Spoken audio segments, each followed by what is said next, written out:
On these aren't like that, they have like a rose jointed bearing at the top essentially. Even though this is out of another 911, this engine, there are some slight differences with it. The camshafts are slightly different and the valve positions in the cylinder heads are slightly different. On these cars, it's actually rotated 180 degrees. So the piston at the top of the rod is bolted at the bottom and the hydraulic piston element is actually at the top.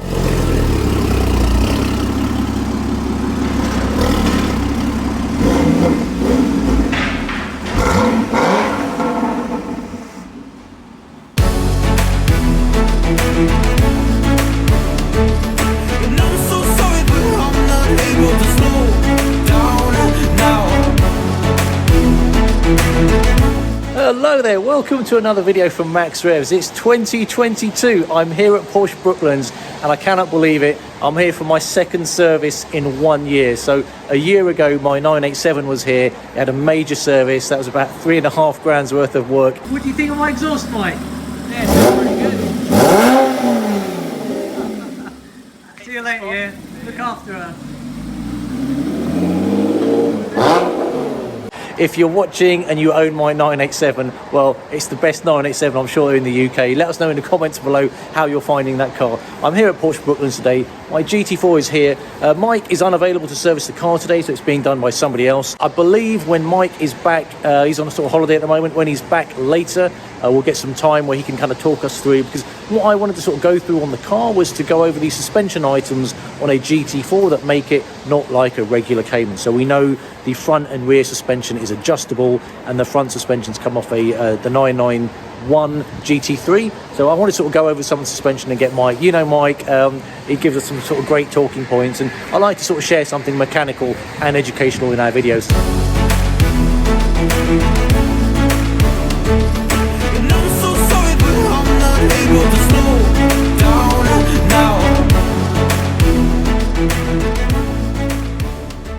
Hello there, welcome to another video from Max Revs. We've got Mike here. How you doing, Mike? Hi. We're here at Porsche Brooklands. This is 1 week after I had my car serviced. As you know, Mike's on holiday, he couldn't service the car. In this video today, what I'd like to do is we're going to go over what makes a GT4 special. So primarily I wanted to cover the suspension front and back.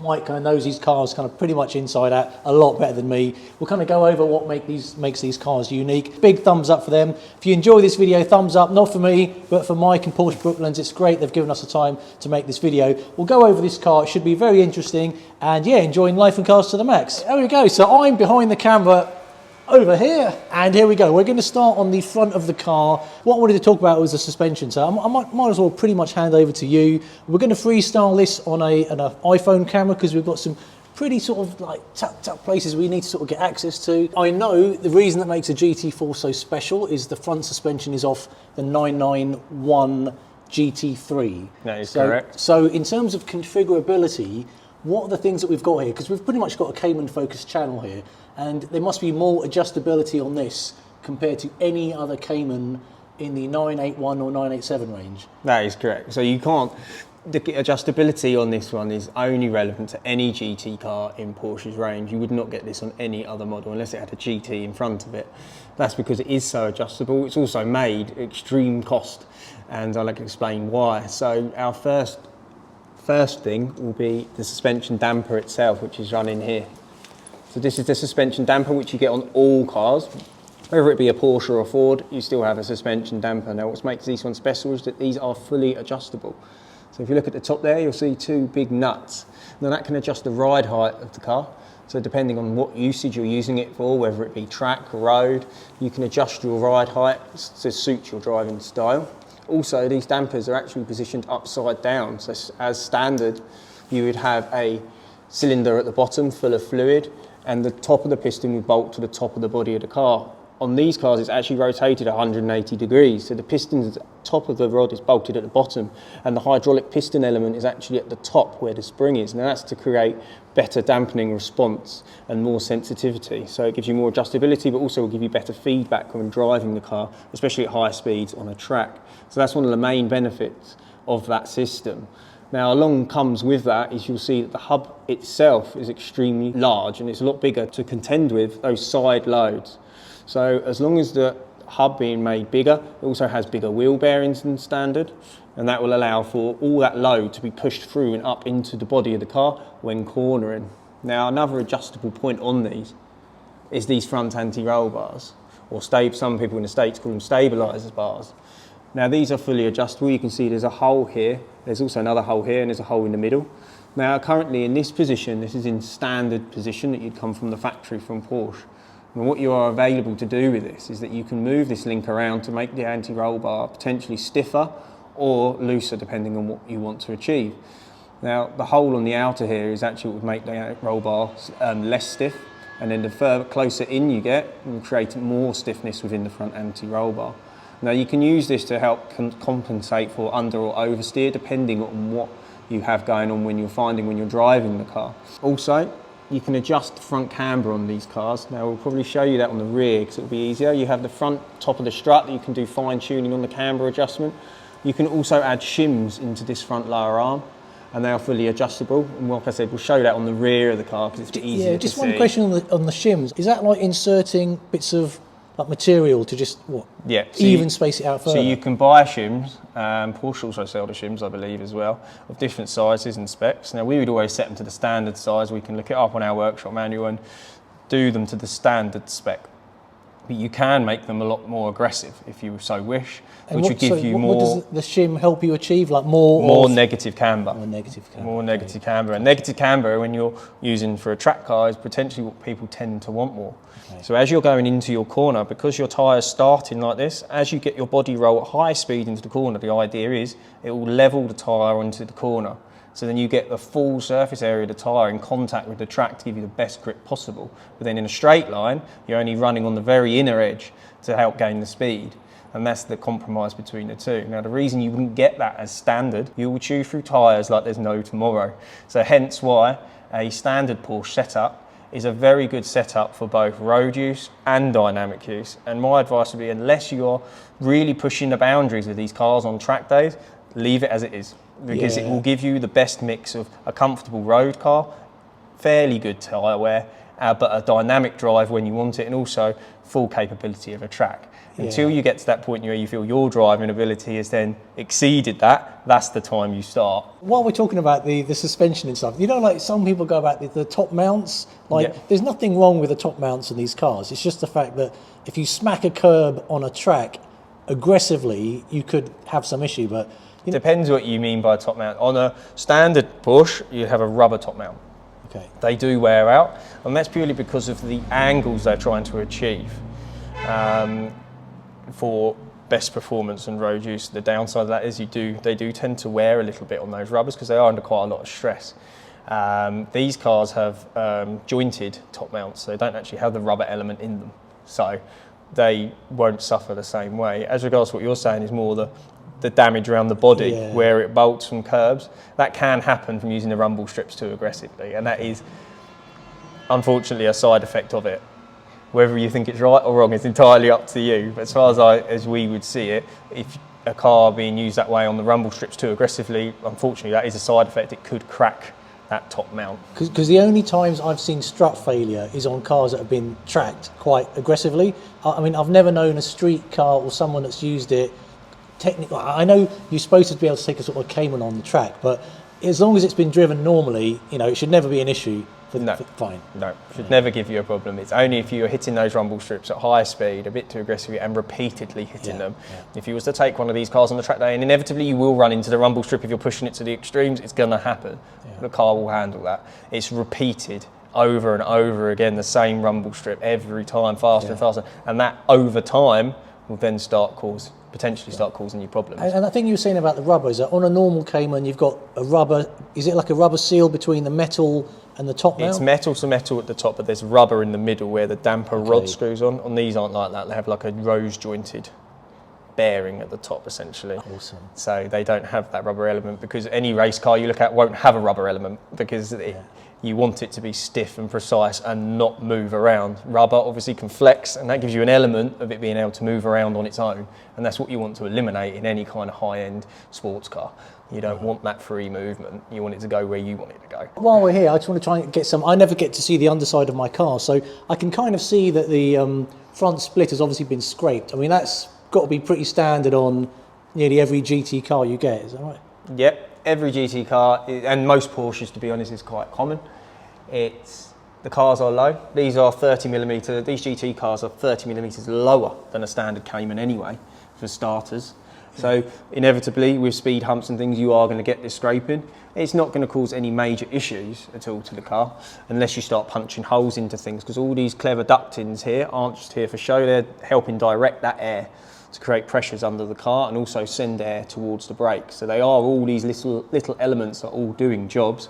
If you was to rip it off completely, it would need to be replaced. If it's just scuffed, by all means, just leave it. Yeah, I mean, I've learnt now it's something that's going to happen on the car. I mean, you can just have a look from one of this quick underseal trim. I'm not going to make a big deal of this, but obviously since I've purchased the car, there's a seam that kind of runs along the car there, and I've actually obviously scraped it. That's probably happened in Yorkshire. So Eddie, that's for making me park on one of these lay-bys that wasn't so great. You can just see that seam sort of been grazed a little bit. But if you have a low car, if you have a GT car, these are part of the ownership dimensions I guess you've got to live with. So oh, definitely. Yeah. These are part of them, a characteristic, some would say.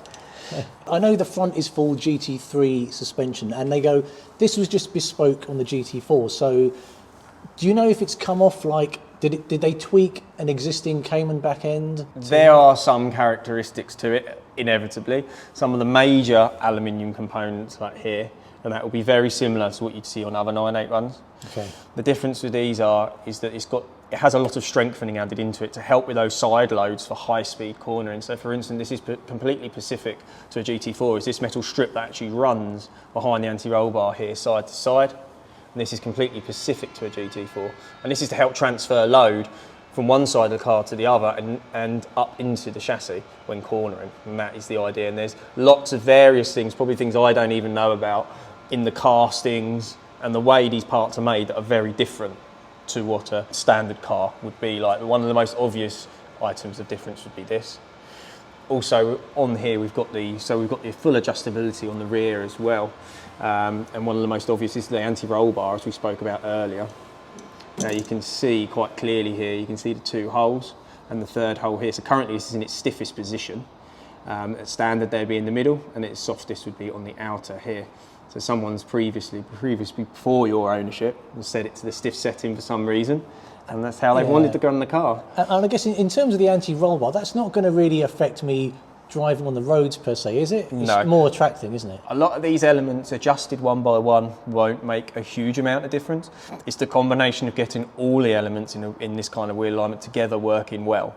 So to just adjust your anti-roll bar, which someone potentially could do at home on their own by just moving it either way, you may not find it makes a massive difference to the way it drives, because you need that in combination with your camber and toe adjustments changed to then get the best out of it. It all has to work together from one hymn sheet. So that's how you need to kind of look at it. Now, we said before about the shims that we could put in the front lower arms, and it's a lot easier to see here. On the rear, this is the rear lower arm, and you can see here, this is the standard shim here in the arm, and it's just two bolts you undo here. You push the arm apart and you can add or take away shims, which will push the bottom of the wheel out and give you more negative camber as you wish. And then it has the eccentric bolt next to it to fine tune that camber and just bring it just in where you want it. And that's the idea behind that. As regards to the rear struts, they're very similar to the front. It does have larger wheel bearings, much bigger hubs, and it has the same strut set up as the front, so that it's inverted by 180 degrees. And it also has two springs on it. It has a one main big spring, and it also has a little helper spring on these suspensions as well. And that's just to help it fine tune it really for the adjustment elements of it. And as regards to the rear, everything other than that, you can adjust the toe obviously. And that's about it really. I know you didn't service the car, but looking under this car compared to my 987, it does look a lot kind of newer and cleaner. So is it like average spec, you'd say? I mean, you can be honest, like, or is it? Looking at the car, I'd say it looks pretty clean. It's obviously been well looked after and probably not driven in much wet weather. That's what I was thinking, yeah. All these sports cars do suffer with a little bit of corrosion regardless of their age, and that's purely because of the components that they're made out of aluminium and various other combinations of metals. Now, the plus side is you get the lightness of the car for the track use and the speed. The downside is you can suffer with corrosion more because of that metal makeup, and that's just a drawback for having it. And that's why you probably see a lot of people moan about corrosion problems that they've had, go to replace things, they're rusty. We had a bolt snap on your previous car, we had to replace. It's just part and parcel of it, unfortunately. And most cars are going that way now anyway. Gotcha. While I'm here, I can see that the Pilot Cup Sport 2. Now, something that I've noticed, I know a lot of people are like, just drive your GT4 like all year round. I've noticed that they're not, and I know they weren't designed for like this type of weather, but I found that they're not that sort of practical in these cold weather conditions we're having at the moment. I would completely agree. Okay. I would not disagree. And if I owned one of these, or ever have the chance of owning one of these one day, I probably wouldn't take it out in the wet weather either. Tyres are slippery, especially when they're new. But in the wet and cold weather, especially on a normal road where you've got a little bit of natural slick from various other cars dropping various fluids, they will be slippery. That is part of them. So yeah, you driving it aggressively all year round is, unless you're a very talented driver, I wouldn't advise it. One other thing, while I'm underneath this car, and I've just noticed, compared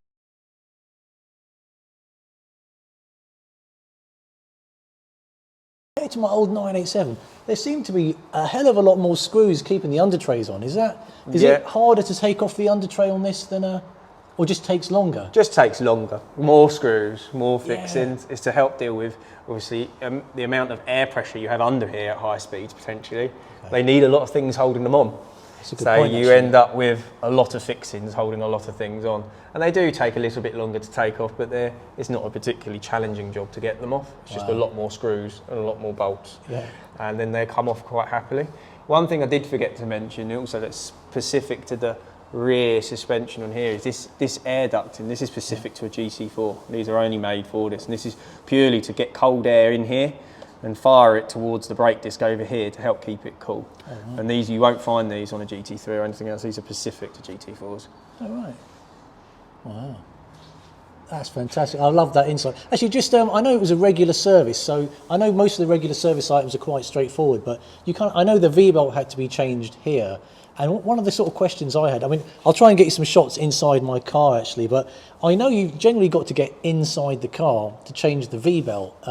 Is it harder to sort of change the V-belt with a car that's got these bucket seats because they don't fold forward? Yes, much more difficult. So inevitably the seats are expensive. I think roughly off the top of my head, a carbon seat of your type without any leather, nothing, just the seat is £2,500. So we don't want to scratch it, and I might not have a job if I scratch one.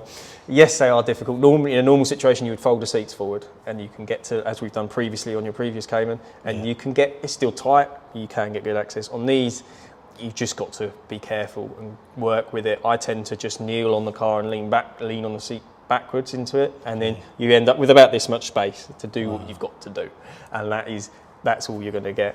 Some people would say you should take the seat out.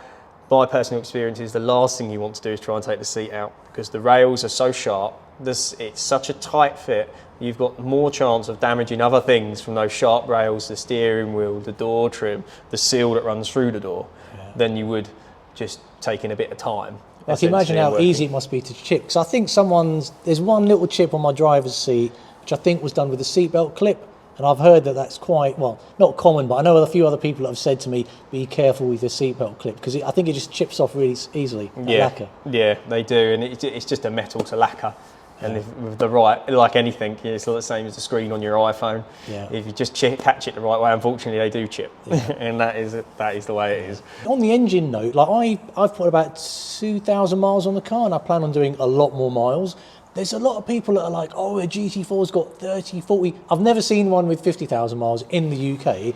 But the engine's come out of a Carrera 2S, the 991, isn't it? So, like, that engine, there's nothing special about that engine. The reason that people are just sort of, I don't know, they've got this thing about mileage in their heads. Is that just about value? It's not about these cars can't do 100,000 miles. I would say any car can do 100,000, especially now with modern engineering. The tolerances are so fine.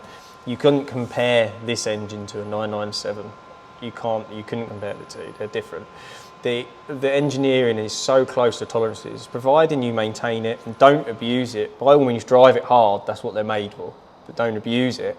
There is no reason why you shouldn't be able to reach 100,000, if not more, without any major mechanical failures. Now, you have to take that with a pinch of salt, because obviously these engines are man-made and we do get it wrong. So occasionally you may be unlucky and you may have an unusual fault that comes up with these. But as a whole, regardless what car this particular engine is in, we don't tend to get any major problems with anything really, unless it's been induced by abuse or not maintaining it properly. They're the main things. As long as you keep up with your servicing, especially your oil changes, that are incredibly important for these kind of cars, especially these flat sixes. I'd love just seeing the colour of the oil come out, because I know it's every 2 years. I think I may move to a 1 year oil change interval. Like, does it still come out black even after about a year? Yeah, it will come out black, and that's because when you change the oil on these, inevitably you will never get it all out. There's always pockets of the old oil there. You're just changing as much of it as you possibly can. When we drain these, the recommendation is you drain them for at least half an hour. If we can, we try and drain them for a bit longer than that and do other things of a service whilst it does its thing. They do take a long time to drain. The longer you leave it to drain, the more you'll get out, the more you'll change.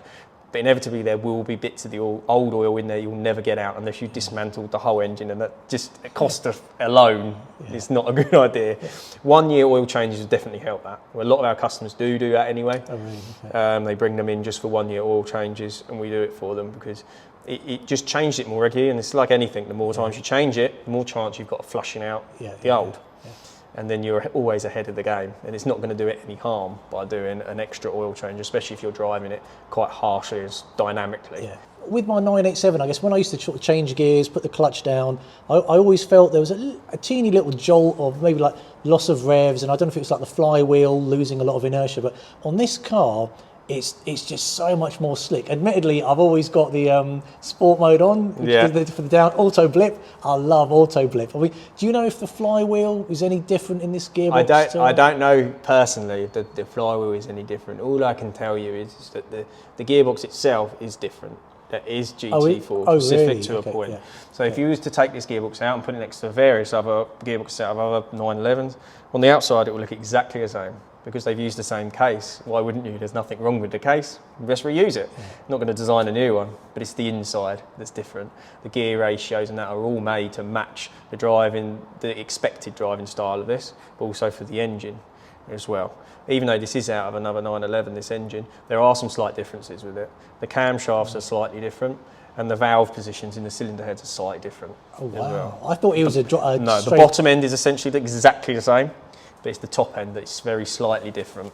Listen, you've heard it here. Everyone says the engine's come straight out of a 911. It's slightly different, as informed by Mike. That's awesome. It's very marginal. But still, the fact, I don't care. The fact that it's a bit different, that's it is really slightly interesting. different, yeah. Wow. And that's it, just to change the timing angles and things. So that's why they do that. And yeah, so that's it really. There we go. Well, this has been a fantastic video. Mike, thank you so much. Mike, Porsche Brooklands, fountain of knowledge, top guy. Big thumbs up to Mike and Porsche Brooklands for allowing me access. And Mike, thanks so much for your time. That's all right, anytime. Right, so Mike's just bringing out my car. That was a fantastic bit of insight from Mike. Thanks to Porsche Brooklands and Mike. He's coming around with my car. Thank you, Mike. Thank you, Porsche Brooklands, for all the insight you've shared with us and the viewers. And don't forget, thumbs up, because trust me, these guys deserve every one of those thumbs up. Enjoying life in cars to the max. See ya. And I'm so sorry, but I'm not able to slow down now.